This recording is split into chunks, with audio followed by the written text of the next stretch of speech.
Hello guys, welcome back to the channel. I'm Tom. Thanks for stopping in. If you haven't subscribed to the channel, please do. Like the video, comment, all that kind of good stuff. So yesterday we went to the auction. Didn't make out as well as I had hoped, but we did get our wiring done, so that's a plus on the truck. Our switches are all installed and ready to go. So tonight we are going to get all our get our transmission coolers all plumbed in with our 8AN line, and we'll get that all taken care of. So the trans will be buttoned up. Maybe we'll get some of our heat wrap installed, and honestly, we're getting close to being able to fire this puppy. Maybe we'll get it started tomorrow. I don't know that that will be tonight, but cross the fingers, maybe we'll get stuff done. Another thing, we do have a delivery coming. So as you can see, it is dark out. It's 6:30, I guess, something like that. So we do have somebody dropping something off here at the house. I don't know how we're going to unload it, but we'll figure something out when he gets here. So I'm excited for that. But let's jump to it. We'll start plumbing in these transmission coolers, and then when he gets here, we'll see what we're getting and get it offloaded.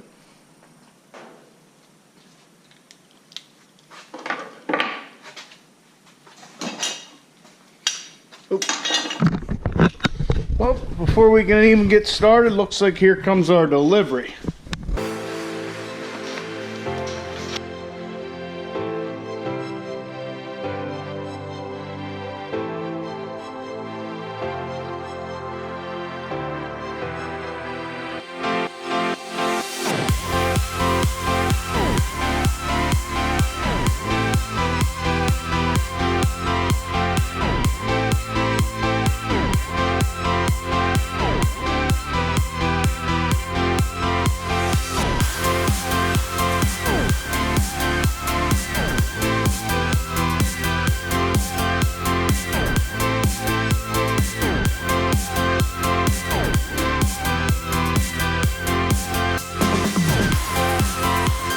Well, boys and girls, as you can see, I ended up buying that engine from the auction. The guy Ben, who actually bought it because I couldn't find it in time, he called me up today and gave me a price, and we worked things out, and they come over and delivered her tonight. So we got ourselves a spare engine. I know there's a lot of differences between this and what is in the truck, but I think it's all the bolt-on stuff. The way Drew had said at D&J is that the blocks and the heads are the same. I had originally thought that the head was different on the back here because there's no freeze plug for the coolant bypass. Well, that was my mistake. Due to this different adapter plate setup, that is actually on the block itself. It's not on the head, it's on the engine block. So as you can see, this is kind of like almost like a double stack adapter plate. Maybe tomorrow we'll get to ripping that apart, I don't know. But yeah, cool beans. Got our valve cover here. It also came with a bunch of boxes of shit. I say boxes of shit because most of this isn't usable. Like, I don't even know what that is. EGR cooler's trash. The intake manifold will be trash. Man, that thing is heavy. Woohoo! A little bit of soot in there. Little crossover tube for the EGR, I guess. Here's all our rockers, all that kind of good jazz. A valve, or our bridges for our valves. A couple feed tubes for the injectors. They're trash. Miscellaneous nuts and bolts and crap. Yeah, an exhaust valve.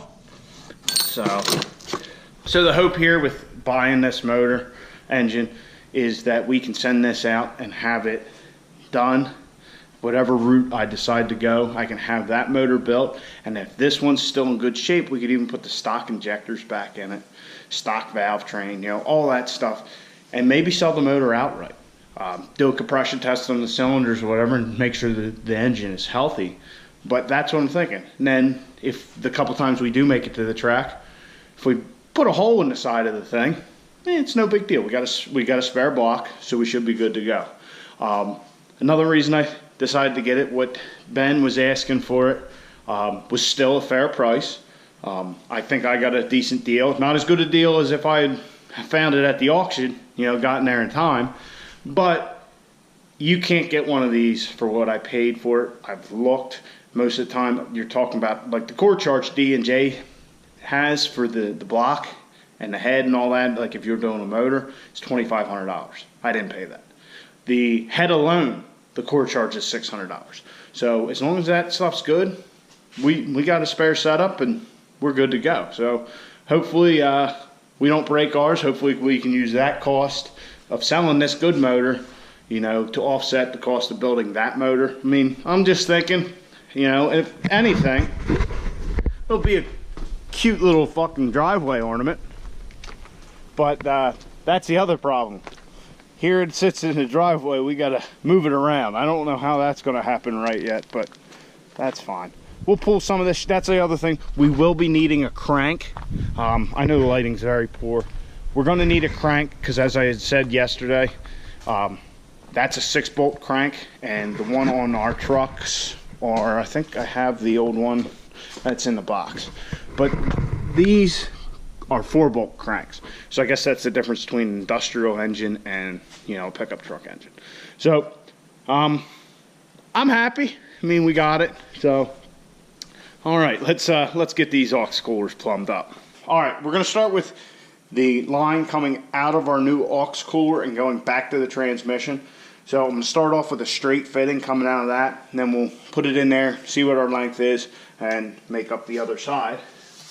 So I'm sure you guys have probably seen this before, but we're gonna go through it anyway. I got my soft jaws here.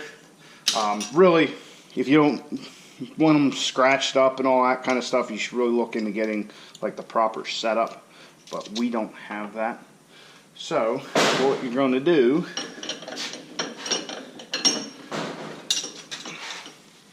clamp this in our vise like so. You know what, this isn't working. We got our fitting, got it in the soft jaws.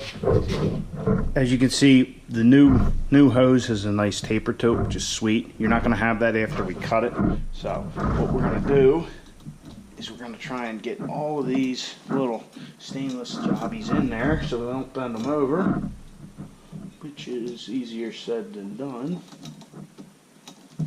And then we're going to twist and push.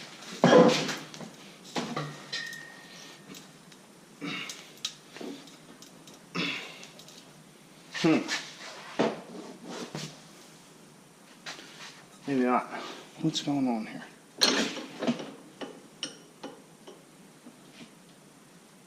It figures.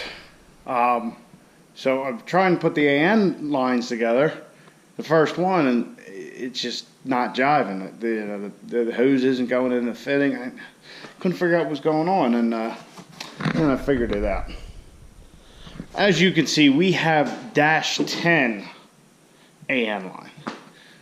We need -8. So that sucks.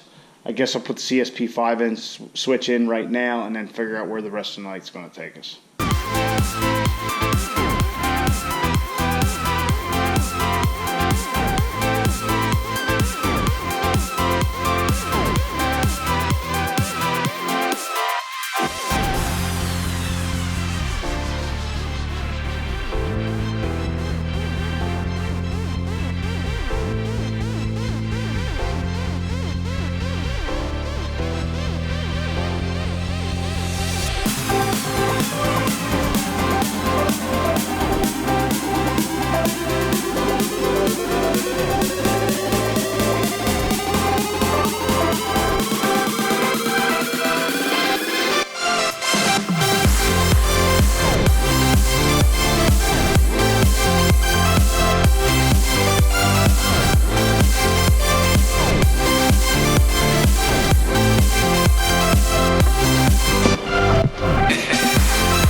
CSP5 switches in, and I think it looks pretty good, honestly. I mean, it just kind of matches everything, and good deal. So we're striking out all over the place tonight. I was going to install our temperature gauge sender, I guess it is what it is for our gauge. But as you can see, it is bottoming out in the fitting before the sender is starting to thread in even. So I'm going to need a coupling and a nipple, and I don't know if I have that. I doubt it, but it just can't win tonight. It's just one of them days. Alright, we've had a bit of good luck. I did find a piece of 8AN I had left over from the last time I did this. Didn't know I had it. So hopefully our luck in the garage is starting to change tonight. We got our end here. As you can see, there was tape on it from when I cut it the last time when I was doing this. So what we're going to do is we're just kind of put it in there at an angle and start getting these stainless braids started, so that way they don't bend back on us. Alright, there we go. That's how it's supposed to be done. Alright, so as you can see, the rubber in there, I don't know if you guys are going to be able to see that or not. The rubber is up against this lip. There's some threads in there, so when we thread our fitting, you want to get that all the way in and seated. We'll change our position in our vise. Spray a little penetrating oil on our threads, and then we can start this. What I usually do is I'll hold the hose at the bottom and start it by hand. As you're threading it in, it's threading into this fitting, and then as you work down lower, once it's threaded into there, it starts threading into your actual hose. Alright.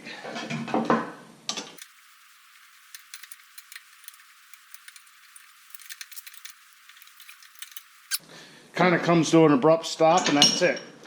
And there's your fitting. So we'll install this on a truck or get my length, we'll cut it and all that.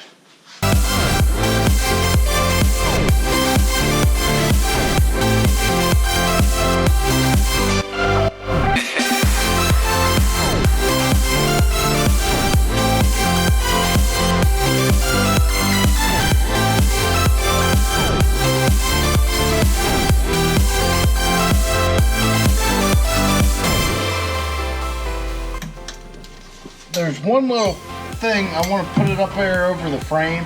I got to pry in order to fit the fitting through there. Pry a little bit, but as you can see, there's plenty of room for the hose itself. So what I'm going to do is I'm going to kind of get a mark on here where it's at, that it's on the frame, and I'm actually going to put some heat shrink on here just as a little added abrasion protection.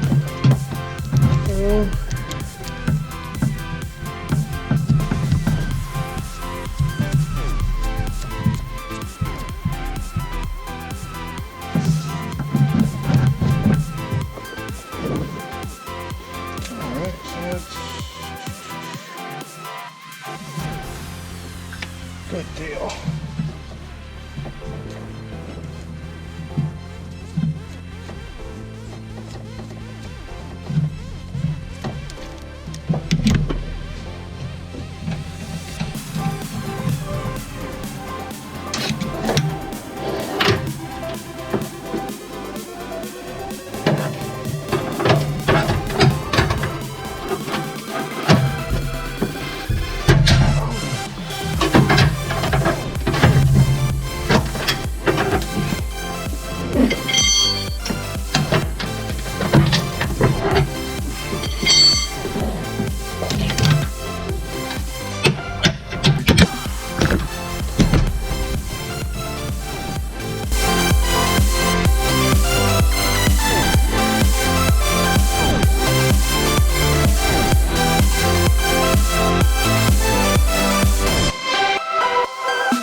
Alright guys, so I got the insulating wrap on here.